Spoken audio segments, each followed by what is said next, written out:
नमस्कार, अभिवादन। मैं दुर्गेंद्र चौहान हूं। 2024 के लोकसभा चुनाव को लेकर बहुत सारे तैयारियां राजनीतिक दल कर रहे हैं, लेकिन जो लोकसभा से पहले जो 5 राज्यों का चुनाव होने वाला है इसी नवंबर माह में, जो आने वाला नवंबर है, और 3 दिसंबर को जो नतीजे आएंगे वो तय कर देंगे कि लोकसभा का चुनाव किस दशा और दिशा को प्राप्त होगा।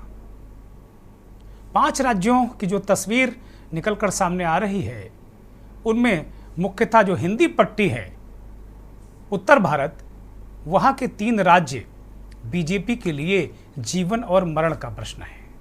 और इसके उलट देखें तो कांग्रेस के लिए भी मरो करो या मरो वाली स्थितियां यहां पर हैं।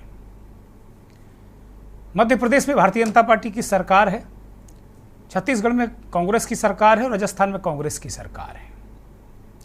एक बार भारतीय जनता पार्टी की संभावनाएं राजस्थान में, अगर सर्वे की बात करें, एबीपी सी वोटर के सर्वे की बात करें तो काफ़ी अच्छी नज़र आ रही हैं।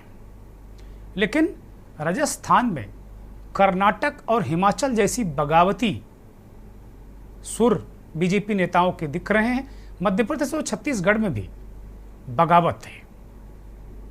कुल मिलाकर जो सबसे बड़ा सवाल यही है, आज मंथन में हम उठाएंगे कि क्या बागी बीजेपी का बेड़ा गर्क करेंगे, क्या बागी बीजेपी को नुकसान पहुंचाएंगे, और क्या कांग्रेस को भी बागियों से खतरा है क्या?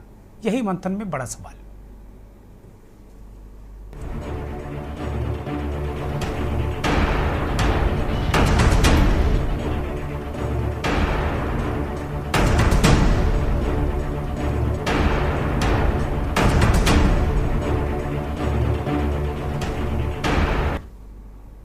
राजस्थान के पूर्व मुख्यमंत्री और बहुत ही दिग्गज नेता वसुंधरा राजे सिंधिया के खेमे के 16 लोगों को टिकट काट दिए गए। ये खबर राजस्थान में ज़बरदस्त तरीके से फैली हुई है और बहुत सारे उनके समर्थक अब निराश हैं। और ये आशंका है कि राजस्थान में बड़े पैमाने पर बीजेपी के बागी निर्दलीय या किसी क्षेत्रीय दल, हालांकि वहाँ क्षेत्रीय दल है नहीं, हो सकता है आम आदमी पार्टी, बसपा या किसी इस तरह के दलों से ये जो बागी हैं वो मैदान में आ जाए। कई लोग निर्दलीय भी चुनाव लड़ने को लेकर हुंकार भर रहे हैं। ये बागी खेल बिगाड़ देते हैं। याद कीजिए, अभी पिछले दिनों जो विधानसभा का चुनाव हिमाचल प्रदेश में हुआ, एक नेता को मनाने के लिए प्रधानमंत्री नरेंद्र मोदी तक ने फोन किया, वो नेता नहीं माने, बीजेपी के उम्मीदवार के खिलाफ ही चुनाव लड़ गए और बीजेपी वहां हार गई। अगर वो वाली स्थिति आए कि हम तो डूबेंगे सनम, तुम्हें भी डुबो लेंगे, तो बीजेपी को भारी नुकसान हो सकता है, देखने को मिल रहा है। अब हम कह रहे हैं कि भाई एक सवाल उठता है कि भाई बीजेपी में ही बगावत क्यों, ये मुद्दा क्यों हम उठा रहे हैं? कारण है, केंद्र में बीजेपी की सरकार है और ये जो विधानसभा चुनाव हैं, बहुत सारे लोग इससे सहमत नहीं होते कि विधानसभा चुनाव का नेचर अलग होता है, वो सेमीफाइनल नहीं हो सकते। पहले ऐसा हुआ भी है कई बार कि विधानसभा चुनाव में दूसरी पार्टी और लोकसभा चुनाव में दूसरी पार्टी। लेकिन इस बार का जो राजनीतिक माहौल, जिस तरह का माहौल इस देश में बन रहा है, उससे पक्का कम से कम इस बात के संकेत मिल रहे हैं, ऐसे संदेश आ रहे हैं कि जो विधानसभा का चुनाव है 5 राज्यों में, मध्य प्रदेश, छत्तीसगढ़, राजस्थान, तेलंगाना और मिजोरम, ये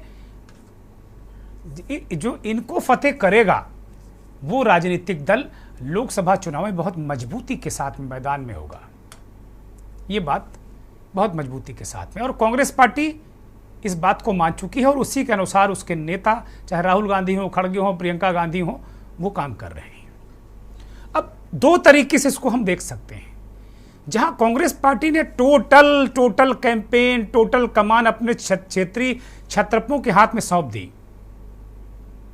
जैसे उन्होंने कर्नाटक में सौंपी डीके शिवकुमार और सिद्धरमैया और वहां प्रचंड बहुमत की सरकार, जैसे क्षेत्रीय छत्रपों को हिमाचल प्रदेश में सौंपा, वहां बहुमत की सरकार। उसी तरीके से 5 साल बहुत सारे ऐसे अवसर आए जब ये लगा कि कमलनाथ दिल्ली आ जाएं। एक बार लगा कि वो अध्यक्ष भी बन जाएंगे, उनको कहा गया कि भाई अब अध्यक्ष बन जाएगी, लेकिन कमलनाथ ने 5 साल मध्य प्रदेश छोड़ा नहीं सरकार जाने के बाद भी, और वो पीसीसी के चीफ बने रहे।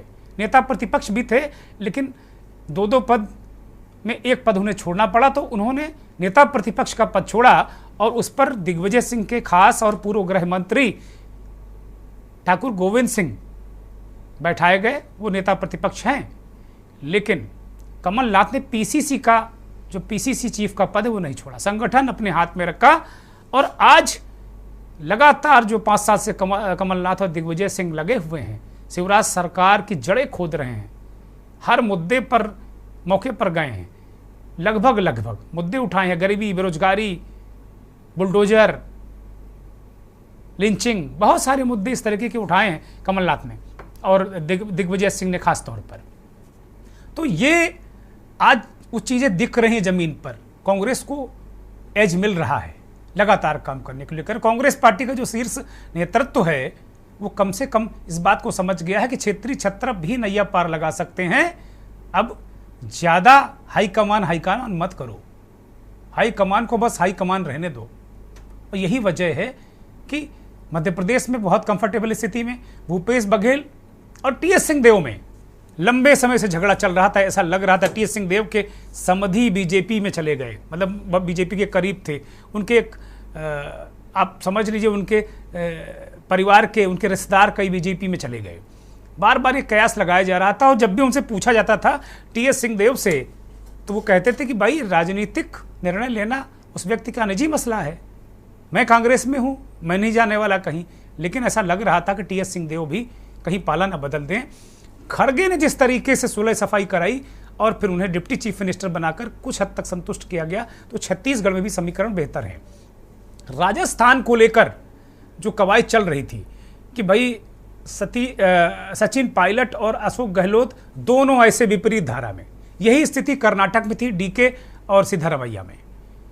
इसका भी क्रेडिट अगर किसी को जाता है इस देश में तो कांग्रेस के अध्यक्ष खड़गे का। जैसे कर्नाटक में उन्होंने कांग्रेस के अंदर 2 विपरीत ध्रुव, उनको एक साथ में जो धुरियां हैं उनको एक साथ लाकर एक ऐसा विनिंग कॉम्बिनेशन बनाया कि आज कांग्रेस वहां सत्ता की मलाई काट रही है। राजस्थान में स्थितियां बहुत विपरीत थी, ऐसा लग रहा था एक समय कि राजस्थान में बहुत बुरी स्थिति कांग्रेस की होने वाली है। लेकिन अशोक गहलोत के इतने काम के बावजूद, इनकी योजनाओं के बावजूद जो कांग्रेस की अंतर्कलह है, हालांकि भी पूरी तरह पटाक्षेप नहीं है, लेकिन जो अंतर्कलह थी उसमें खड़गे जी ने एक तरीके से ये बहुत हद तक दोनों के बीच पैचअप करा दिया। और अब ये कहा जा रहा है, ये खबरें हैं, अभी आज मैं कहीं खबर देख रहा था, एक राजनीतिक विश्लेषक को सुन रहा था, तो वो कह रहे थे कि सचिन पायलट का हाथ अशोक गहलोत के हाथ में अब है और दोनों एक दूसरे का हाथ पकड़कर काम कर रहे हैं। अगर ऐसा है तो वास्तव में इसका फायदा कांग्रेस पार्टी लेगी। अशोक गहलोत और सचिन पायलट, एक बार अशोक गहलोत फिर से पूरी तरह से आत्मविश्वास है उनको कि उनकी सत्ता वापस आएगी, लेकिन माफ़ कीजिएगा, राजस्थान हो चाहे उत्तराखंड हो, ये ऐसे राज्य हैं, चाहे हिमाचल हो, कि यहाँ एक बार कांग्रेस एक बार बीजेपी रहती रही है, ऐसा रहा है। तो क्या दस्तूर बदलेगा या दस्तूर कायम रहेगा राजस्थान का, ये बड़ा सवाल है। लेकिन जो अभी हाल का ईवीपी और सी वोटर का सर्वे आया उसमें कांग्रेस को काफ़ी पीछे दिखाया जा रहा है और बीजेपी की सरकार बनती दिख रही है। लेकिन अशोक गहलोत जमीनी हकीकत के आधार पर ये कह रहे हैं कि ऐसा है नहीं, सब कुछ बहुत पलट जाएगा, अभी है 1 महीना लगभग वोट पड़ने में, और अब जो नई तिथि वोट की आ गई वो 25 नवंबर हो गई है। तो एक धुआंधार प्रचार चारों तरफ देखने को मिल रहा, कांग्रेस पार्टी के नेता, प्रधानमंत्री नरेंद्र मोदी, अमित शाह। लेकिन अगर पूरा स्थितियां परिस्थितियां देखी जाएं तो बीजेपी के एंगल से अगर देखें तो उन्होंने बंगाल में पूरा केंद्रीय नेतृत्व ने अपने हाथ में लिया, परास्त हुए। हिमाचल में केंद्रीय नेतृत्व ने पूरी तरीके से चुनाव लड़ा, परास्त हुए। कर्नाटक में केंद्रीय नेतृत्व और केंद्रीय नेताओं का बोलबाला रहा, परास्त हुए। और कांग्रेस या जो इंडिया वाला गठबंधन है, ममता बनर्जी की खुद रीजनल पार्टी है, प्रचंड बहुमत के साथ सरकार में वापसी। सुक्खू और वीरभद्र सिंह की पत्नी हिमाचल प्रदेश में पूरे लोगों को पेज पर लेकर आए, अग्निहोत्री वहाँ के डिप्टी सीएम, ये सब एक पेज पर आए और वहाँ सरकार बन गई। डीके और सिद्धरमैया एक साथ आ गए। मध्य प्रदेश में सिंधिया के रहने तक गुटबाजी थी, कांग्रेस 3 गुटों में बटी थी, लेकिन सिंधिया के जाते ही कांग्रेस को इस बीमारी से निजात मिल गई। दिग्विजय सिंह की मुख्यमंत्री बनने की कोई तमन्ना है नहीं, पहले से क्लियर है कमलनाथ ही चीफ मिनिस्टर होंगे। और वो दिग्विजय सिंह खुद अपने मंचों से इस बात को कहते हैं कि कमलनाथ ही चीफ मिनिस्टर, और लगभग चेहरा वहाँ साफ है। तीनों जगह कांग्रेस का वहाँ चेहरा साफ है, चाहे राजस्थान हो, चाहे छत्तीसगढ़ हो, चाहे मध्य प्रदेश हो। हाँ, दिग्विजय अपने बेटे को स्थापित कर रहे हैं और उसमें कहीं कमलनाथ रोड़ा नहीं अटका रहे हैं। तो ये दृष्टिकोण है। एक तरफ केंद्रीय हाथ में है पूरा तरीके से भाजपा, जो केंद्रीय नेतृत्व और मोदी और शाह जिस तरीके से चुनाव उनका संचालन किया अपने तरीके यहाँ क्रम वो कर रहे हैं, दूसरी तरफ क्षेत्रीय छत्रप के भरोसे कांग्रेस। और इस सब को लेकर बीजेपी में भयंकर असंतोष है। मैं अभी सुन रहा था, मध्य प्रदेश के एक पूर्व सांसद कह रहे थे कि बिल्कुल जो नेतृत्व है, हाई कमान है, वो बेअंदाज है। अब लोग इस तरह खुलकर बोलने लगे। राजस्थान में पूर्व विधायक हैं, उनको टिकट नहीं मिला, उन्होंने कहा मैं निर्दलीय लड़ूंगी। बहुत सारी तस्वीरें हैं, बहुत सारी स्थितियां परिस्थितियां हैं।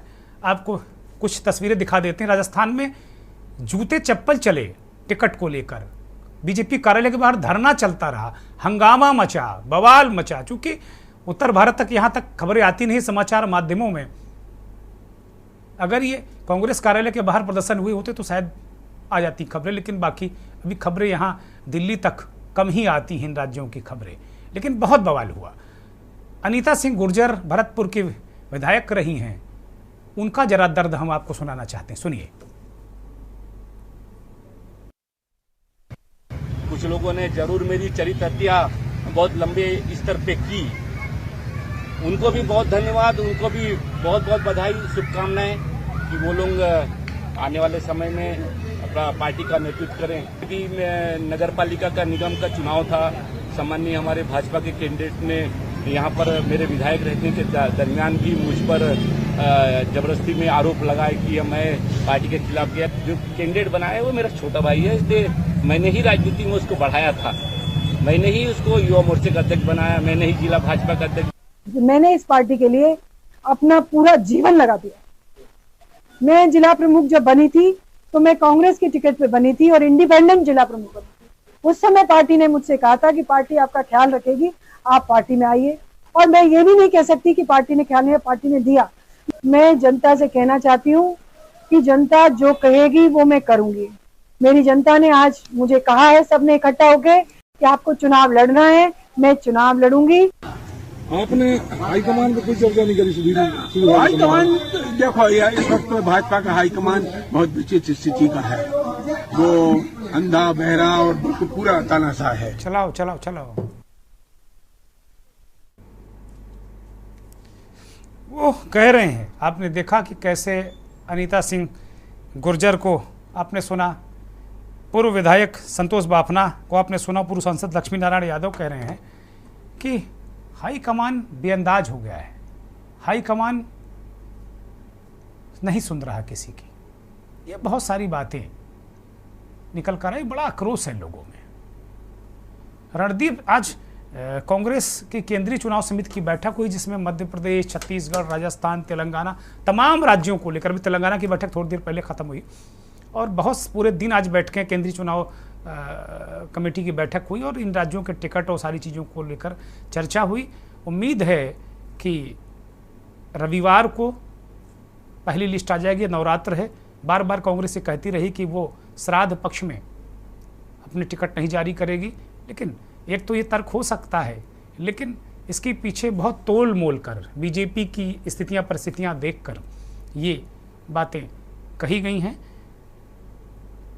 एमपी की चुनाव केंद्रीय समिति की बैठक के बाद वहां के प्रभारी महासचिव रणदीप सिंह सुरजेवाला और कमलनाथ ने एक प्रेस कॉन्फ्रेंस की, उसे सुनिए। कि कांग्रेस पार्टी मध्य प्रदेश में एक अप्रत्याशित जीत की ओर कदम बढ़ा रही है। दो उदाहरण आपके सामने हैं, एक भाजपा की सरफुटव्वल का है, एक भाजपा की घबराहट और छटपटाहट का है, और एक आत्मविश्वास का है। वो आत्मविश्वास जो है 8.5 करोड़ मध्य प्रदेश की जनता के आशीर्वाद का है। वो आत्मविश्वास जो है मध्य प्रदेश के 8.5 करोड़ लोगों का जन आक्रोश जो भाजपा पर फूट रहा है उसके खिलाफ है। आए दिन भ्रष्टाचार, घोटाले और इस प्रकार के विवाद सामने आ रहे हैं। आज ही सामने आया 10 करोड़ का आदिवासी घोटाला मध्य प्रदेश में। मध्य प्रदेश के आदिवासियों का बजट खा गए भाजपाई, करोड़ों रुपया खा गए। हम नहीं कह रहे, उनकी ऑडिट रिपोर्ट्स कह रही हैं जो आज जारी हुई हैं। मध्य प्रदेश में राजनीतिक लोग भाजपा के और उनके अफसर मिलकर फर्जी बिल बनाकर करोड़ों रुपए के आदिवासियों का बजट खा रहे थे। ये परिस्थितियां, ये स्थितियां हैं मुश्किल, बीजेपी के लिए मुश्किलें हैं। जो बागी हैं वो बहुत मुश्किलें पैदा करेंगे और 2 राज्यों में बागियों की वजह बीजेपी को मुंह की खानी पड़ी। उसमें बड़ी भूमिका बागियों की मुझे लगता रही है। पूर्व सांसद लक्ष्मी नारायण यादव कह रहे हैं कि भाई हाईकमान हमारे यहाँ बेअंदाज हो गया है, किससे कहें। अब वो हाईकमान कहाँ, बहुत सारी उन्होंने तोहमत हाईकमान पर मढ़ी। होता है, दर्द होता है तो लोग कहते हैं, लेकिन कांग्रेस की तुलना में या अन्य दलों की तुलना में जो भी हैं, बीजेपी के बागी थोड़ा ज़्यादा हैं। और इसकी बड़ी वजह है कि मध्य प्रदेश में 8 सांसदों को टिकट दिया, जिसमें 3 MP, छत्तीसगढ़ में 3 सांसदों को टिकट दिया, राजस्थान में 7 सांसदों को टिकट दिया। जो लोग बहुत दिनों से तैयारी कर रहे थे उनको लगा कि मेरा हक मार दिया गया और बहुत सारे लोगों के टिकट कटे। ये समीकरण, अब इसमें गुणागणित, जाहिर सी बात है बीजेपी बहुत बड़ी पार्टी है, उसमें बहुत बड़े बड़े रणनीतिकार हैं, तो उन्होंने कुछ गुणागणित लगाया होगा। हमारे जैसे छोटे दिमाग के आदमी के दिमाग में जितना आ रहा उतनी बातें हम कर रहे हैं। लेकिन कभी कभी ऐसा होता ना कि जिसे हम समझते हैं कि बहुत हमारी तुरुप का पत्ता है, बिल्कुल शानदार चाल है, बाजी पलट जाएगी, वही वास्तव में बाजी पलट देती है। आपके पक्ष में नहीं, विपक्षी के पक्ष में बाजी पलट देती है। ये होता है, गलतियां होती हैं और नेता और कॉन्फिडेंट हो जाते हैं। और जब बेअंदाज हो जाते हैं नेता, तो फिर संगठन, पार्टी, कार्यकर्ता, उनको चाहे आप देवतुल्य कहिए, चाहे जो कुछ कहिए, लेकिन जो कार्यकर्ता पार्टी का झंडा उतारता है वह मलाई काटने के लिए सत्ता का कॉम्बिनेशन। मुझे अच्छी तरह याद है एक प्रकरण, एक छात्र नेता थे समाजवादी पार्टी में, जितेंद्र बहादुर सिंह, बहुत पुराने छात्र नेता थे समाजवादी पार्टी में। और समाजवादी पार्टी का झंडा उस वक्त वो लेकर चलते थे जब शायद बहुत सारे लोगों ने अपनी गाड़ियों में लगे झंडे उठाकर जेब में रख लिए थे और डरते थे मायावती की गवर्नमेंट में। तब वो पार्टी का झंडा उठाकर कार्यालय में बैठते थे और पार्टी का झंडा उठाकर चलते थे। जब टिकट मिलने का नंबर आया, मुलायम सिंह यादव ने उन्हें टिकट दिया और बहुत सारे उनके विरोधी लोग शिकायत करने पहुंचे कि चुनाव जीतेंगे नहीं। तो मुलायम सिंह ने जानते हैं उनको क्या जवाब दिया? कहा सारे टिकट जीतने के लिए नहीं दिए जाते हैं, कुछ यूं ही दिए जाते हैं, कुछ हारने के लिए भी दिए जाते हैं, ताकि आपका कार्यकर्ता जुड़ा रहे, पार्टी के प्रति कार्यकर्ताओं की भावना अच्छी रहे, पार्टी को, कार्यकर्ता को लगे कि ना जीत हार अपनी जगह, लेकिन पार्टी हमें सम्मान देगी। एक टिकट देने से 10 नहीं 10,000 कार्यकर्ताओं में एक संदेश जाता है। ये बातें थी मुलायम सिंह की। मुलायम सिंह किसी एक राजनीति की एक अपने आप में संस्था थे। जेपी और लोहिया की नर्सरी से निकले। हमारे साथ कुछ मेहमान जुड़ गए हैं। जयप्रकाश यादव जी, पूर्व सांसद, हमारे साथ छत्तीसगढ़ से जुड़े हैं। बहुत स्वागत, बहुत धन्यवाद, बहुत आभार। जयप्रकाश जी भी बागी हो गए हैं, ऐसी हमारे पास खबर है। अभी उनसे बात करेंगे, पूछेंगे क्या स्थिति, क्योंकि बागी बहुत सारा खेल बिगाड़ रहे हैं। मणि वैष्णव, प्रदेश प्रवक्ता कांग्रेस छत्तीसगढ़, हमारे साथ जुड़े हैं। मणि भाई बहुत स्वागत, बहुत धन्यवाद, बहुत आभार के न्यूज़ को वक्त देने के लिए। संजीव वैद्य साहब, आम आदमी पार्टी के प्रवक्ता हैं, वरिष्ठ नेता हैं, मध्य प्रदेश से जुड़े हैं। वैद्य साहब बहुत स्वागत, बहुत धन्यवाद, बहुत आभार। और राजस्थान बीजेपी के वरिष्ठ नेता कमलकांत शर्मा जी हमारे साथ जुड़े हैं। शर्मा जी बहुत स्वागत, बहुत धन्यवाद, बहुत आभार। शर्मा जी अक्सर हमारे साथ जुड़ते रहते हैं, बहुत अच्छे नेता और एक शरीफ व्यक्ति हैं, अब तक जो मेरा अनुभव रहा है। बहुत धन्यवाद सभी मेहमानों का। जयप्रकाश यादव जी से मैं शुरू करना चाहूँगा, क्योंकि आज विषय मैं ये देख रहा था जयप्रकाश जी कि जिस तरीके से कर्नाटक, हिमाचल में बीजेपी बागियों की समस्या से जूझती रही है, उसी तरह बागी मैं देख रहा हूं कि सोशल मीडिया पर सैकड़ों पोस्ट पड़े हुए हैं बागियों के या उनके समर्थन में, मध्य प्रदेश में, राजस्थान में, छत्तीसगढ़ में भी। एक तरीके से या तो ये इतनी सुविधा संपन्न सत्ता वाली जिसकी केंद्र में सत्ता है, बहुत सारे राज्यों में 10 राज्यों में सत्ता है, या तो ये कारण है कि भाई सत्ता संपन्न पार्टी है, शक्तिमान पार्टी है, दुनिया की सबसे बड़ी पार्टी है, इसलिए कुछ लोगों ने ज़्यादा उम्मीदें लगा रखी हैं, पार्टी का कोई गुनाह नहीं है, या फिर विद्रोह है पार्टी के अंदर। यादव जी।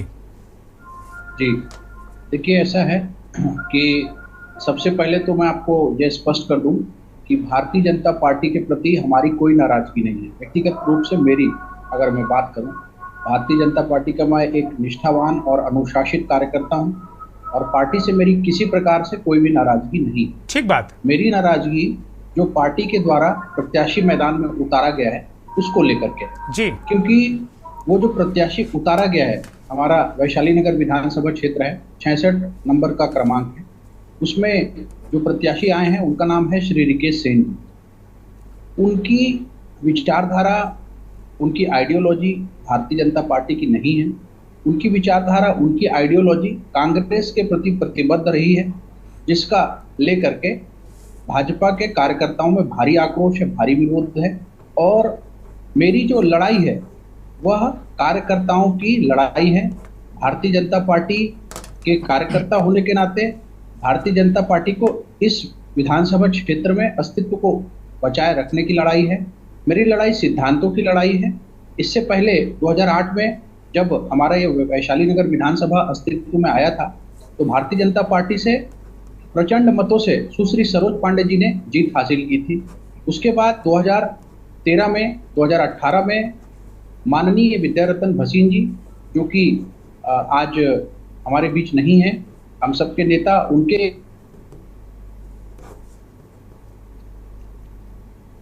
अनम्यूट करिए, बोलिए। आप मुझे सुन पा रहे हैं? मैं सुन पा रहा हूं, बोलिए कृपया। हाँ, 2 बार उनके द्वारा जीत दर्ज कराई गई थी और अभी 2023 में जो निर्णय हुआ है उस प्रत्याशी के द्वारा केंद्रीय नेतृत्व के आंखों में धूल झोंककर और सत्यता छुपा करके ना जाने क्या हुआ, कैसे हुआ, उसको मैं नहीं कह पाऊंगा, परंतु जब घोषणा हुई प्रत्याशियों की सूची की, 1 तारीख को जब सूची लीक हुई, कार्यकर्ताओं ने भरपूर विरोध किया। बूथ स्तर के कार्यकर्ताओं ने, तीनों मंडल के अध्यक्षों ने और जिला के पदाधिकारियों ने, सबने कहा कि अगर ये प्रत्याशी आएंगे तो हम सब इस्तीफा दे देंगे, सामूहिक इस्तीफा दे देंगे जी। और हमें आश्वासन मिला था शीर्ष नेतृत्व से, प्रदेश नेतृत्व से, पार्टी के, कि यह व्यक्ति नहीं आएगा, इसके नाम पर विचार नहीं होगा, आप सभी कार्यकर्ता निश्चिंत रहिए और पार्टी के हित में काम कीजिए। जब 9 तारीख को सूची जारी हुई तो वही प्रत्याशी सामने आया, जिसके बाद कार्यकर्ताओं में भारी आक्रोश है और आम जनमानस में भी भारी आक्रोश है। मेरा कहना यह है कि भारतीय जनता पार्टी में एक से बढ़कर एक नायाब हीरे हैं, एक से बढ़कर एक जमीनी कार्यकर्ता और नेता हैं। इन सब में से किसी भी प्रतिबद्ध कार्यकर्ता को आप टिकट दे दीजिए। अगर आपको कार्यकर्ताओं में से कोई नहीं लगता योग्य तो आप किसी आम नागरिक में से मैं माफी के साथ में थोड़ा सा इंटरप्ट करना चाहता हूं। 2-3 बिंदु हमारे दिमाग में आ गए। आपने बड़ी अच्छी बात कही कि आप पार्टी के निष्ठावान कार्यकर्ता हैं। कमोबेश राजस्थान, मध्य प्रदेश, छत्तीसगढ़, सारी जगह यही स्थिति है। बहुत सारे लोग कह रहे हैं पार्टी बड़ी अच्छी, पार्टी विद डिफरेंस। हमने जीवन भर सेवा की पार्टी की और पार्टी ने भी बहुत मुझे कुछ दिया। बहुत सारे लोग इस बात को कह रहे हैं, लेकिन इसी तरीके के निर्णय पूरे राज्यों में, 3-4 राज्यों में इस तरह के निर्णय हर जगह लगभग यही स्थिति है, कमोबेश, अपवादों को छोड़कर। मेरा एक तो प्रश्न यह है कि क्या आप भी उस विधानसभा से टिकट के दावेदार थे? मेरा प्रश्न नंबर 1। दूसरा, ऐसी कौन सी खराबी है उस प्रत्याशी में जिसको नेतृत्व ने नहीं देख पाया और उससे बड़ी दिक्कतें हो जा रही हैं? और जो तीसरा प्रश्न है मेरा वो ये है कि ठीक है, आप उस प्रत्याशी का विरोध कर रहे हैं, पार्टी का विरोध नहीं कर रहे, लेकिन अगर इसी तरह विरोध रहा, प्रत्याशी हार गया तो पार्टी का विरोध अपने आप हो जाएगा। यादव जी। जी, मैं आपको बड़े स्पष्ट रूप से इस बात को कहना चाहता हूं कि मैं सन 2013 से वैशाली नगर विधानसभा क्षेत्र में दावेदार के रूप में उभर कर सामने आता रहा हूं। दोनों ही बार मुझे टिकट में अवसर नहीं मिला, उसके बाद भी मैंने भाजपा के झंडा को थाम करके पार्टी के हित में काम किया है जी। इस बार जो 2023 में व्यक्ति आया है प्रत्याशी बन करके, उसका विरोध मैं इसलिए भी कर रहा हूं क्योंकि वो कांग्रेस के साथ साठगांठ करके उसने अपने आज तक की राजनीतिक यात्रा की है। वो कांग्रेस की पृष्ठभूमि से होकर आए हैं। पार्षद चुनाव उन्होंने कांग्रेस की टिकट से लड़ा था। उसके बाद वो निर्दलीय रहे, और निर्दलीय जब भी रहे तो वहां पर जो भाजपा का कार्यकर्ता संघर्ष करता था प्रत्याशी के रूप में, उसको ठेगा दिखा करके इन्होंने उनका उपहास करके जीत हासिल की, और सर्वदलीय समर्थन लेकर के पार्टी की विचारधारा से साथ में आगे बढ़ते हुए लड़ाई नहीं लड़ी, साठगांठ करके इन्होंने पार्षद बन गए। और जब नगर निगम में भिलाई में नेता प्रतिपक्ष रहे तो इनके द्वारा 5 साल में कोई भी आंदोलन प्रदर्शन कांग्रेस के खिलाफ में सशक्त आवाज में कभी नहीं उठाया गया। एक नाटक नौटंकी करना, बाद में जाके जिसका आप विरोध कर रहे हैं आपको लगता नहीं कि पूरी पार्टी आपकी बदल चुकी है? अब वो जिस पार्टी की आप बात कर रहे हैं, विचारधारा और बहुत सारी चीजें जिसकी बात आप कर रहे हैं, अब बहुत कुछ बदल चुका। अब जिताऊ चाहिए, अब जिताऊ चाहिए, बीजेपी जिताऊ उम्मीदवार। अगर पूरे देश में देख लें तो बहुत सारे नेता बीजेपी के अंदर हर राज्य में, मतलब उत्तर प्रदेश में आप देख लें, केंद्र में आप देख लें, उधार के नेता हैं। कांग्रेस से नेताओं की बहुतायत है और उन्हें बड़े अहम पद। उत्तर प्रदेश में तो एक ऐसे नेता समाजवादी पार्टी से आ गए जो रातों रात आए, टिकट मिला, उनका नाम है राकेश सचान, इस समय मंत्री हैं वो, और टिकट मिल गया, चुनाव जीत गया, कैबिनेट मंत्री बन गए। काडर का आदमी छाती पीट कर कार्यकर्ता लड़ता रहा, मंत्री नहीं बना। एक ब्रेक ले रहा हूं।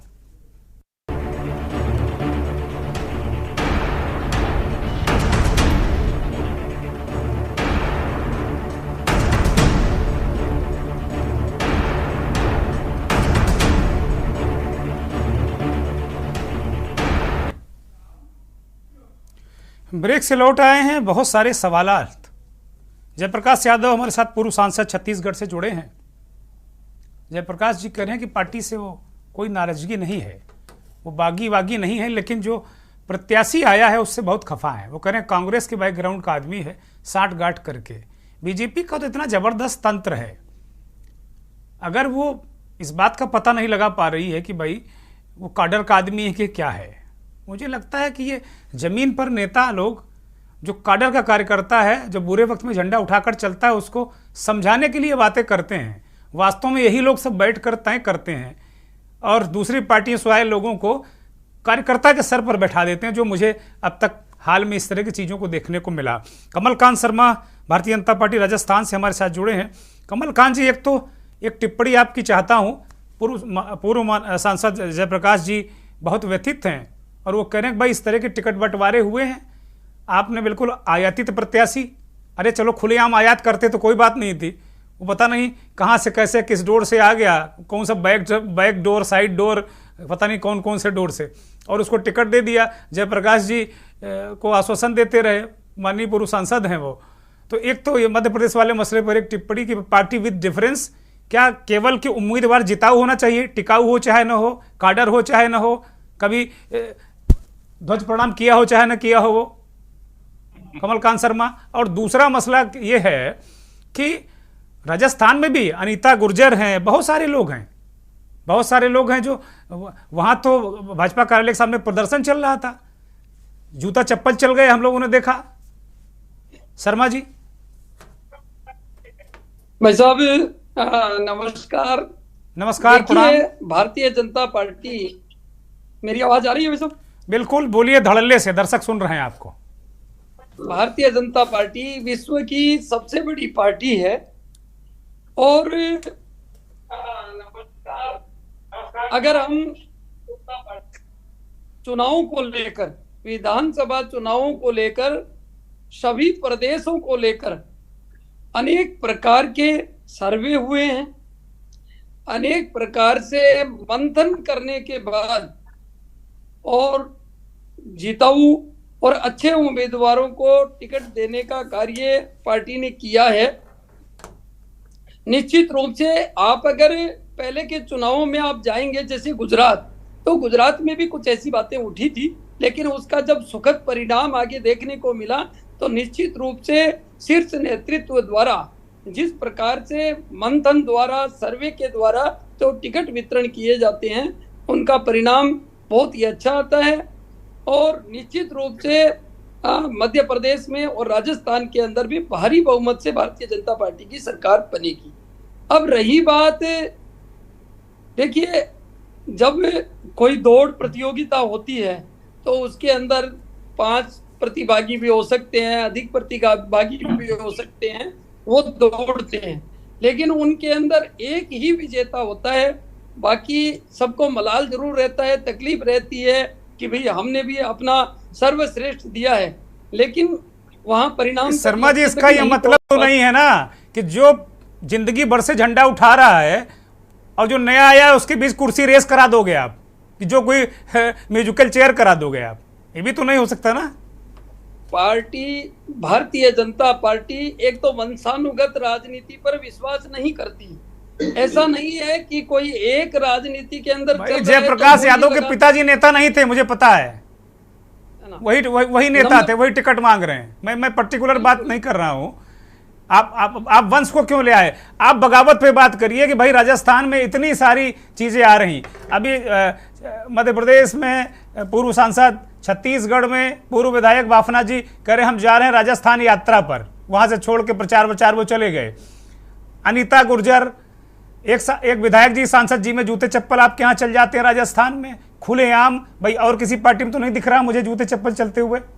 शर्मा जी, परिवार बड़ा होता है, परिवार बड़ा होता है, महत्वाकांक्षा अधिक होती है, ये सब थोड़ी बहुत बातें घर में कहा सुनी। मैं आपकी हिम्मत की दाग देता हूं, बड़े कूल प्रवक्ता हैं आप, बड़े कूल प्रवक्ता हैं। बहुत बहुत बधाई, पार्टी को आपको कुछ उच्च पद देना चाहिए।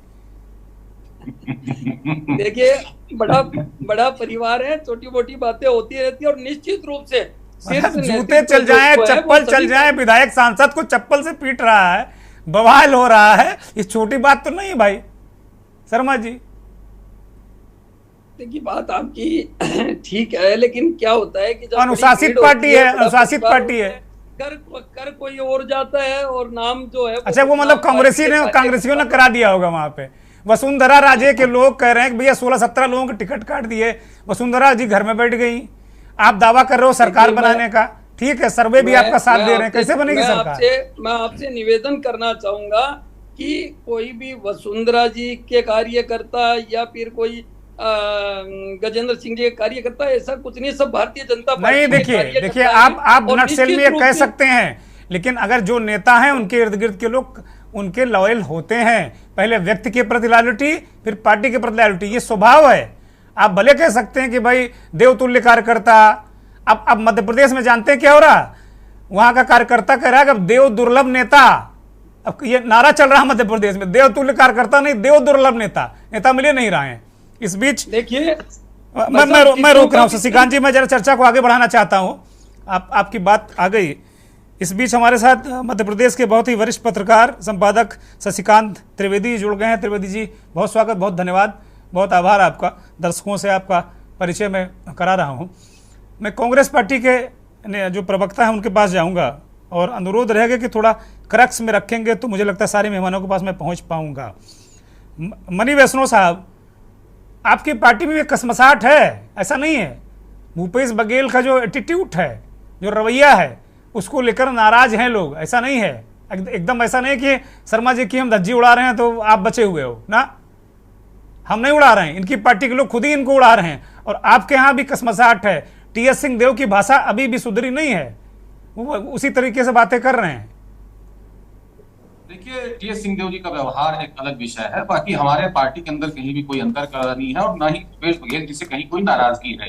भूपेश बघेल जी सारे कार्यकर्ताओं के प्रिय है, जनता के प्रिय है। इन 5 सालों में जितने जन कल्याणकारी काम हमने किए हैं, 15 साल के भारतीय जनता पार्टी के शासन काल में डॉक्टर रमन सिंह सोच पाए न कर पाए, तो हमने तो काम किया और काम के दम पर हम जमीन पर जाएंगे, जनता के पास जाएंगे। दूसरी बात, भारतीय जनता पार्टी की टिकटों पर बातें हो रही थी, मैं सुन रहा था, तो भारतीय जनता पार्टी में घमंड जो है 7वें आसमान पे है अमित शाह जी का और नरेंद्र मोदी जी की। वो किसी की सुन नहीं रहे हैं, ना कार्यकर्ताओं की रुचि समझ रहे हैं, ना जनता की रुचि समझ रहे हैं। यहाँ पर हुआ ये कि भारतीय जनता पार्टी की एक सूची जारी हुई छत्तीसगढ़ में, लीक हुई कहना चाहिए। अब उस जब सूची जारी हुई, लीक हुई, तो यादव जी जान रहे होंगे, उसकी चर्चा भी कर रहे थे यादव जी अभी, तो जब लीक हुई सूची तो कार्यकर्ताओं का आक्रोश जो है चरम पर आ गया और यहाँ की चुनाव प्रभारी, भारतीय जनता पार्टी के चुनाव प्रभारी मनसुख मंडाविया के सामने वो नारेबाजी करने लगे और मनसुख मंडाविया ने कार्यकर्ताओं को चेतावनी दी कि भाई जो है ये सूची जो है फर्जी है, ये लीक फर्जी सूची है, ऐसी कोई प्रत्याशी तय नहीं हुए हैं, आप लोग अनुशासन बनाए रखें। उसके बाद उसी सूची को भारतीय जनता पार्टी ने जारी कर दिया और कार्यकर्ता फिर से जो है सड़कों पर आ गए, आक्रोश फिर चरम पर आ गया उनका। तो ये स्थिति है, कार्यकर्ताओं की सुनी नहीं जा रही है। यहाँ पे भीमा मंडावी विधायक हुआ करते थे बस्तर से, वो जो है लोकसभा चुनाव प्रचार करते करते भारतीय जनता पार्टी के पक्ष में प्रचार करते करते शहीद हो गए। नक्सलियों ने उनकी गाड़ी को बम से उड़ा दिया और शहीद हो गए। अब उनके परिवार से किसी को टिकट नहीं दी गया, बताइए। और उनकी जो बेटी है दीपा मंडावी, वो रो फूट फूट कर रो रही है और वीडियो बनाकर बोल रही है कि मेरे पिताजी के बलिदान का सम्मान नहीं किया गया। तो ये जो स्थिति भारतीय जनता पार्टी में, और आप लोग सम्मान कर दीजिए, मालिए अच्छी बात है, हमदर्दी है उनके परिवार के प्रति, वो शहीद हुए, आप लोग थोड़ा सम्मान कर दीजिए, आप ही बुलाकर टिकट दे दीजिए।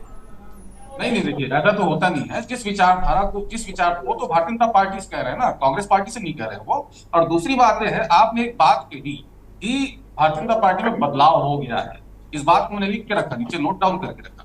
भारतीय जनता पार्टी में कोई बदलाव नहीं हुआ साहब। पहले जो है सोशल मीडिया का जमाना नहीं था, पहले दुनिया इतनी तेज नहीं थी, इस कारण इनका अंतरकलह सामने नहीं आता था। मैं आपको एक उदाहरण देता हूँ, छत्तीसगढ़ तो गवाह है इनके अंदर अंतरकलह, इतना बड़ा अंतरकलह का उदाहरण मैं आपको बता रहा हूँ कि 2003 में हमारे सम्मानीय प्रधानमंत्री नरेंद्र मोदी छत्तीसगढ़ में प्रभारी बनकर आए थे और इस कदर अंतरकलह हुआ, इस कदर विवाद हुआ कि भारतीय जनता पार्टी के मुख्यालय में आगजनी हो गई और नरेंद्र मोदी जी को मारने के लिए कार्यकर्ताओं ने दौड़ा और नरेंद्र मोदी टेबल के पीछे छुप कर अपनी जान बचाई थी नरेंद्र मोदी जी ने।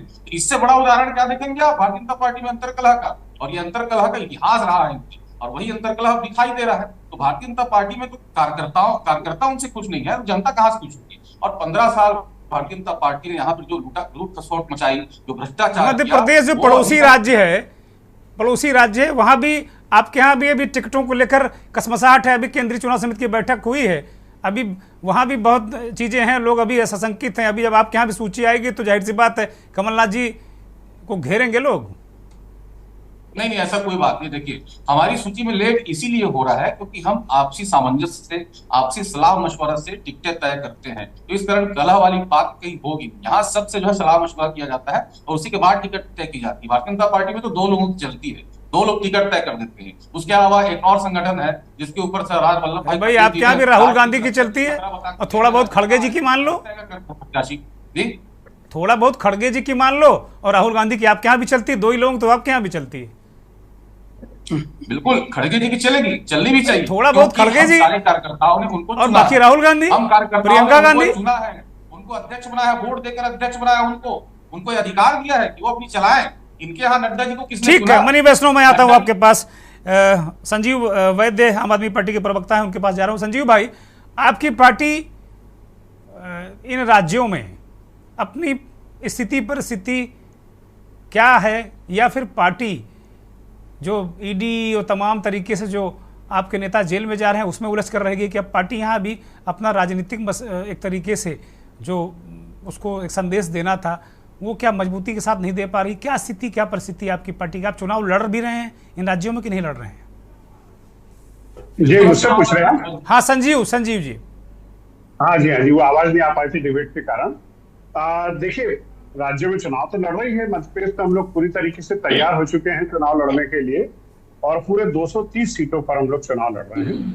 और जहां तक ईडी वाली बात है तो भाई भारतीय जनता पार्टी के प्रतिनिधि यहाँ पर बैठे हुए हैं। जिस तरीके से उन्होंने ईडी का दुरुपयोग किया है हमारे नेताओं को फंसाने में, तो ये तो पूरे जग जाहिर है। सुप्रीम कोर्ट भी बोल चुका है भैया सबूत तो पेश कीजिए, लेकिन इनके पास कोई सबूत नहीं है। गिरफ्तारियों पर गिरफ्तारियां करते जाते हैं, बिना सबूत गिरफ्तारी करते जाते हैं। और इस तरीके से उन्होंने जो है मिसयूज किया है अपने कानूनों का हमारे नेताओं को उलझाने में, और इसीलिए उलझाया जा रहा है ताकि लोग पीछे हट जाए। लेकिन आम आदमी पार्टी है, ये मैदान में डटी रहेगी, क्योंकि हम लोग कोई भी, आप लोग टिकट कब तक बांटने वाले हैं संजीव जी? राजस्थान में, मध्य प्रदेश में, छत्तीसगढ़ में, इन राज्यों में क्या अपडेट आपके पास है? यहाँ लड़ भी रहे हैं कि नहीं लड़ रहे हैं? शुरुआत में केजरीवाल जी छत्तीसगढ़ में बहुत तेज दिख रहे थे लगातार, उसके बाद फिर राजस्थान में भी वो बहुत तेजी से दिख रहे थे, लेकिन अब दौरे नहीं हो रहे हैं। जी, मुझे राजस्थान और छत्तीसगढ़ की तो जानकारी नहीं है। मैं चूंकि मध्य प्रदेश का प्रदेश प्रवक्ता हूं, तो मैं आपको मध्य प्रदेश का जरूर बता सकता हूं कि मध्य प्रदेश में हम लोग चुनाव लड़ रहे हैं पूरी सीटों पर चुनाव लड़ रहे हैं और हमारे प्रत्याशी लगभग फाइनल हो चुके हैं। और आप हमारे प्रत्याशियों की सूची भी उठा करके देखेंगे तो उसमें आपको कोई खाटी नेता नजर नहीं आएगा। कोई डॉक्टर है, कोई इंजीनियर है, कोई प्रोफेशनल्स हैं, कोई मार्केटिंग से निकले हुए लोग हैं, तो अपने अपने क्षेत्र के प्रोफेशनल्स लोग हैं। हाँ, ये जरूर है कि भारतीय जनता पार्टी और कांग्रेस और दूसरे तमाम दलों के जो अच्छे लीडर्स हमारे संपर्क में आए हैं, हमने उनको चेक किया है और उसके बाद हम उनको भी मौका दे रहे हैं। राजनीति में हम अच्छे लोगों को मौका देंगे, फिर वो कहीं से भी आए, कैसे भी आए, लेकिन हमने जो प्रत्याशी फाइनल किए हैं उसमें हमने 3C फॉर्मूले का उपयोग किया है कि हमारा कैंडिडेट किसी भी रूप में कम्युनल नहीं होना चाहिए, करप्ट नहीं होना चाहिए और क्रिमिनल नहीं होना चाहिए। जो इस 3C फॉर्मूले पर खरा उतरेगा हम उसको टिकट दे रहे हैं। फिर वो कोई भी हो, आप लोगों में से भी कोई होगा, अगर 3C फॉर्मूले पर खरा उतरेगा तो पार्टी उसको आगे बढ़ाएगी। और टिकट लगभग हम लोग फाइनलाइजेशन करने की स्थिति में आ चुके हैं। आधे से ज्यादा टिकट हमारे हो चुके हैं, बाकी जल्दी घोषणा होने वाली है इस संदर्भ में। ठीक बात है। मैं शशिकांत जी के पास जाऊंगा।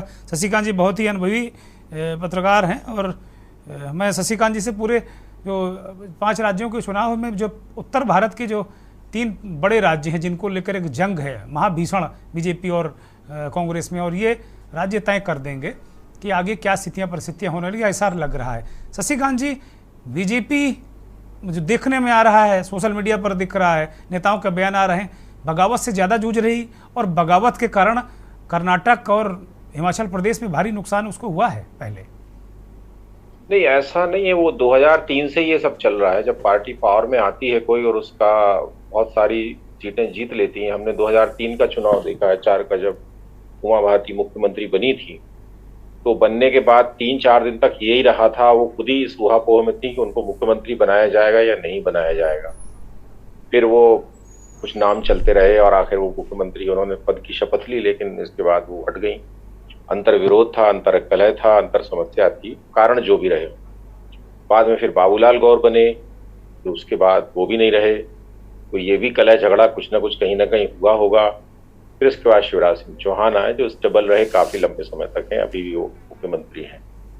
तो एकदम हम ये कहते हैं कि कारण दूसरे थे, अंतर कलह बिल्कुल नहीं थी, तो ये बात हजम होती नहीं है। क्योंकि जब आप 230 में से 165 सीट जीत जाते हैं तो जाहिर है कि बहुत लोगों की महत्वाकांक्षाएं और सब चीज़ें बढ़ती हैं। और जैसे जैसे लोग सीनियर होते जाते हैं, बार बार चुनाव जीतते हैं, तो उनकी महत्वाकांक्षाएं बढ़ना जाहिर है। और फिर होता ये है, उनके सामने संकट ये आता है कि वो लंबे समय तक लगातार एक ही पार्टी का झंडा लेकर के चल रहे हैं, काफ़ी सीनियर हो गए हैं जी, लेकिन उन्हें जब जगह नहीं मिलती है, मान लीजिए कोई 5 बार का विधायक है और वो इवन पार्टी के सत्ता में आने से पहले से जीत रहा है और आप उसे विधायक ही बना रहे हैं और जूनियर को मंत्री बना देते हैं, तो उसमें गुस्सा, खिन्नता, खीज आती है। वो कभी कभी प्रकट कर देता है, कभी कभी नहीं करता है। जब वो प्रकट नहीं करना चाहता है, सामने नहीं आना चाहता है, तो जो कार्यकर्ता हैं, समर्थक हैं, वो जाहिर है नारेबाजी करते हैं और कई बार वो पार्टी छोड़ देते हैं या वो खुद ही पार्टी छोड़ देता है। ये कांग्रेस में भी हुआ है और ये कांग्रेस में तो जैसे ही सत्ता में आई वैसे ही 35-25 लोग छोड़ के यहाँ से वहां चले गए। आप उसको नाम कुछ भी देते रहे, लेकिन अल्टीमेटली था तो वो यहाँ से वहां जाना बगावत थी या विद्रोह था या खुश नहीं थे या नाराज थे। तो ये कोई मतलब ऐसा नहीं है कि पहली घटना है और ये मतलब कभी पहली बार भारतीय जनता पार्टी में ऐसा हो रहा है। ये हर पार्टी में होता है। और सत्ता अब जो है, अब तो सत्ता के लिए लड़ाई, वहां पार्टी तो छोड़ दीजिए, छोटे छोटे पद पर झगड़े होते हैं, छोटे छोटे पद पर राजनीति होती है। भारत के घरों में जो है वो माइक्रो लेवल पर राजनीति। त्रिवेदी जी, मेरा स्पेसिफिक सवाल है कि किसमें ज्यादा है, क्योंकि अब जो दिख रहा है सामने वो बीजेपी कुछ ज्यादा जूझती नजर आ रही। अभी कांग्रेस के टिकट नहीं आया, हो सकता कि कांग्रेस उससे ज्यादा जूझने लगे, लेकिन आज के दौर में इस वक्त बहुत सारे पूर्व सांसदों के हमने बयान सुनाए, विधायकों के सुनाए, उनके टिकट कटे हैं, दर्द है जी। देखिए क्या है, एक कारण है, पार्टी में जब बहुत ऊपर लोग बैठे होते हैं, उनका जो एक बर्ड आईक्यू होता है, उनके कई सारे सर्वेज होते हैं, कुछ पैरामीटर्स होते हैं। जैसे अभी ये संजीव जी ने कहा कि हमारा 3C पैरामीटर है, ये आपका पैरामीटर है 3C, मगर आप 5 साल से क्या 3C लेकर के पब्लिक को बता रहे थे? क्या पब्लिक ने माना है कि हाँ 3C वाले को हमको चुनना है? ये तो आपका पैरामीटर है।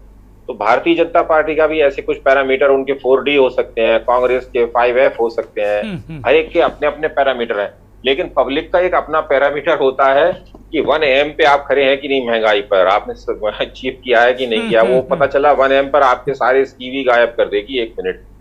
तो आपके पैरामीटर्स को पब्लिक मानती है नहीं मानती है, आप कितने भी ईमानदार हो, आप कितने भी अच्छे हो, लेकिन अगर उसके मन में गुस्सा है तो आपका गुस्सा उसके सामने लगता नहीं है। तो पार्टी जितनी भी हैं उनमें बगावत, जो आपने प्रश्न पूछा कि किसमें ज्यादा है, जहां पोटेंशियल ज्यादा होती है वहां झगड़ा ज्यादा होता है कि हमारे पास स्पेस ज्यादा है, हमें झगड़े इसीलिए ज्यादा होते हैं। अच्छा शशिकांत जी, बड़ी महत्वपूर्ण बात आपने कही कि वो जो एम से महंगाई वाली बात आपने कही दी। अब चुनाव आचार संहिता भी लग गई है, चुनाव उफान पर है, मध्य प्रदेश में भी, राजस्थान में, छत्तीसगढ़ में और बाकी 2 राज्यों में भी।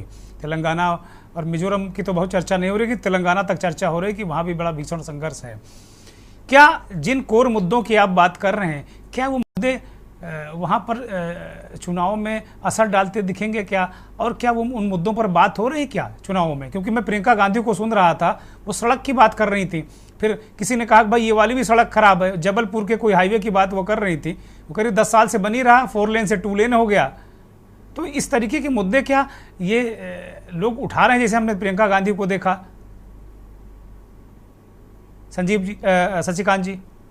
जी, पब्लिक बात नहीं करती है। पब्लिक अब सड़कों पर, मुझे 1992 से, तो अब आपने शायद देखा होगा कि पब्लिक जन आंदोलन कोई बड़ा भारी किसी सत्ता के खिलाफ हुआ हो और उसमें पुलिस बुलाई हो, मिलिट्री बुलाई गई हो, ऐसा कुछ नहीं होगा।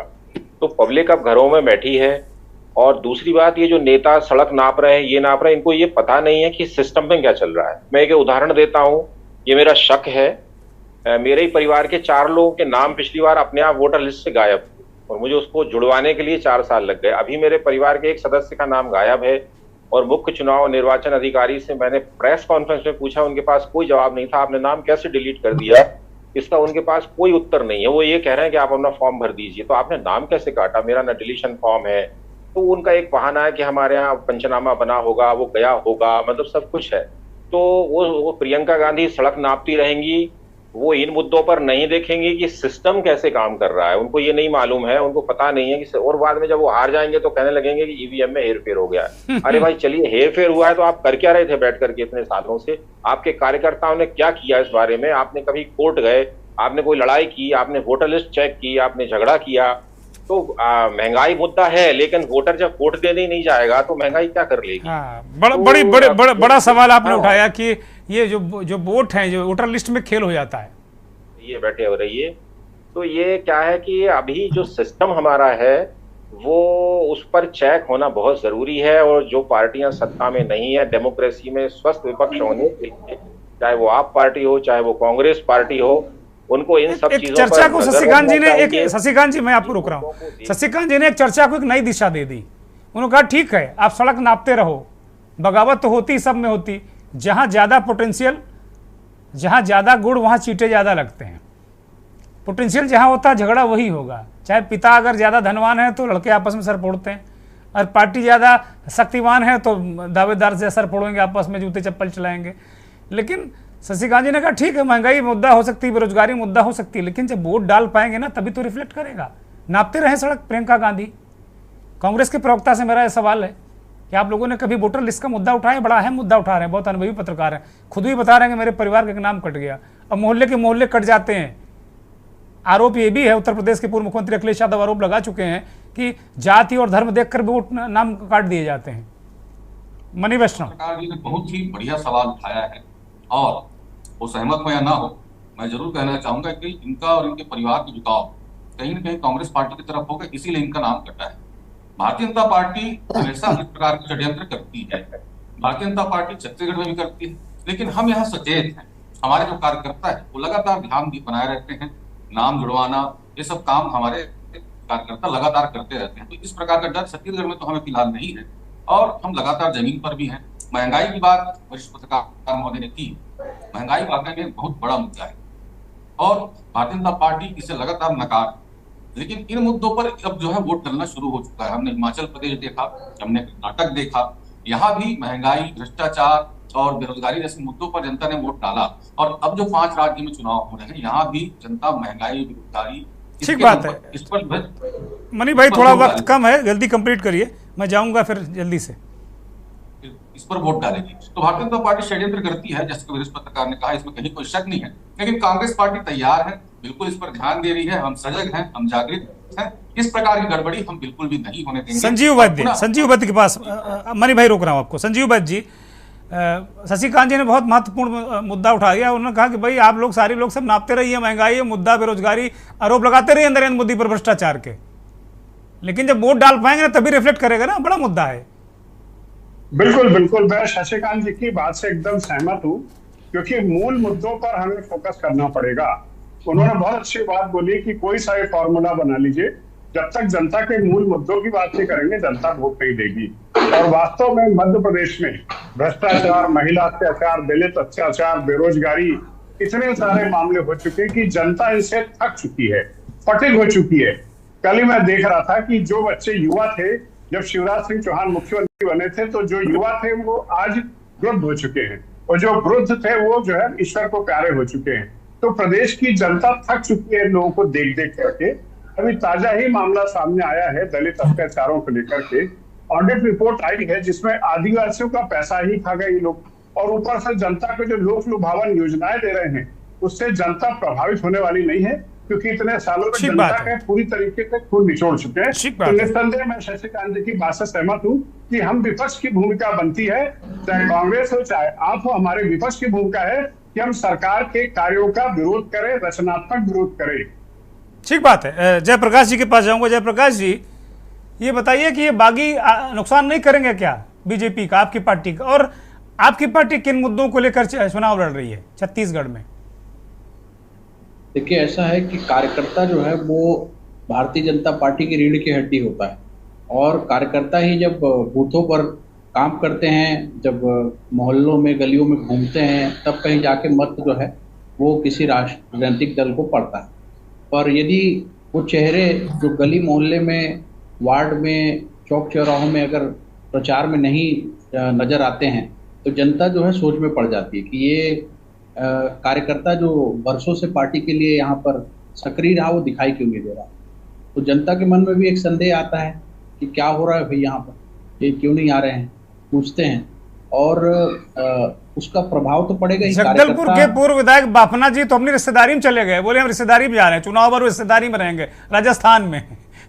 मतलब जगदलपुर बस्तर जो इलाका है आदिवासियों का, उन्होंने कहा ठीक है पार्टी के अनुशासित सिपाही हो, पार्टी बहुत अच्छी है, ये है वो, जैसे आप कह रहे हैं, और कह रहे हैं मैं मुझे अपनी बिटिया के यहाँ जाना है, बहन के यहाँ जाना, जो भी रिश्तेदारी राजस्थान चले गए वो। ये होता है कि भारतीय जनता पार्टी का जो कार्यकर्ता है वो बहुत अनुशासित होता है और अपने पार्टी के झंडे को कभी नीचे नहीं देख सकता, इसलिए वो खिलाफ में तो नहीं जाता। उसके लिए वो हो सकता है कि दूसरे प्रभार क्षेत्र में चला जाए, दूसरे क्षेत्र में काम करने लगे, पार्टी के प्रति उसका योगदान, जिम्मेदारी का निर्वहन वो करता है।